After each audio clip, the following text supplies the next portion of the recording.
I don't eat chocolate. I don't, and I won't eat chocolate. In every friendship, there comes a time when you start to have a conversation about chocolate. At the very latest, when your friend pulls out a huge chocolate bar and starts with it in front of you. Chewing and smiling, you are then asked if you would like some. Well, that's where the problem starts for me. Because unlike 99.9% of the human population, in this situation, my answer is, no, thank you, I don't like chocolate. Then the other person gives me the look that indicates that she is tempted to cut my head off with a chainsaw. Or that if cannibalism suddenly becomes legal, I would be the first one to be sacrificed, covered in chocolate. And then, still giving me this look, she simply states, oh, you're that kind of girl. Then I try to save the situation with something like, yes, I'm that kind of girl, but you know, we can still be friends, right? And then I wait.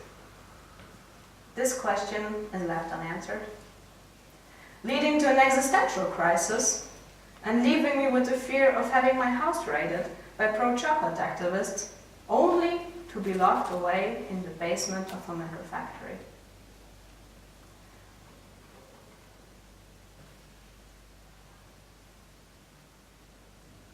Luckily, I was able to compromise with a few people, therefore I still have friends and someone to hang out with. A few years back, this conversation would have ended completely different. When asked about chocolate, I would just say, yes, sure. Although, even back then, my feelings toward chocolate were quite the same. I would take a tiny bite and then try to hide my industrial craving for water. It was just too sweet for me. Once I defeated my thirst, I felt very proud of myself. I saw it as an act of bravery that I could hide my preferences and trick people into the belief that I was just like them. It made me feel accepted and loved, but it didn't make me happy. For a way too long time, I thought society would only see me as a valuable member if I became like everybody else. If I dressed the same way, if I acted the same, and if I liked the same things, and if I ate chocolate. But deep inside, things were not right. When I was in kindergarten, we used to play this game during meal times. One kid would ask something like, who has the new Flintstones DVD? If you had it, you were supposed to raise your hand up.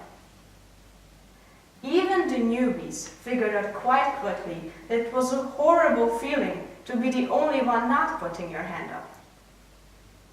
As a result, no matter what the question was, everybody would raise their hand. You might think that this was a unique situation. The truth is that 11 years later, they still played this game. And I'm fairly sure they still do it these days.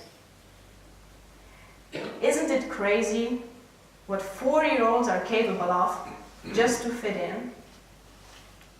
Isn't it crazy how strongly you can feel society's pressure on you at that young age? Somehow, we all feel the need to compare ourselves to others. Our mind wants to know where we fit into the scheme of things. We need to give it something else to do. Instead of training it to stop comparing altogether, why not simply redirect the process to a past and present self and keep the comparison within? To make matters worse, we compare inside reality to other people's outside reality. And this comparison either feeds your ego or your depression. But that's not what happiness is made of. Who we are today is the result of the dreams and decisions we had yesterday. When we act on them, we grow. It's a non-stop state of creation. We decide, and then we do. And then we decide and do again. It's always towards expansion. It is our human nature to expand. I came to this realization a few years ago. And ever since, I've let go of the cruelty of comparisons, making me feel less under pressure and more proud of myself.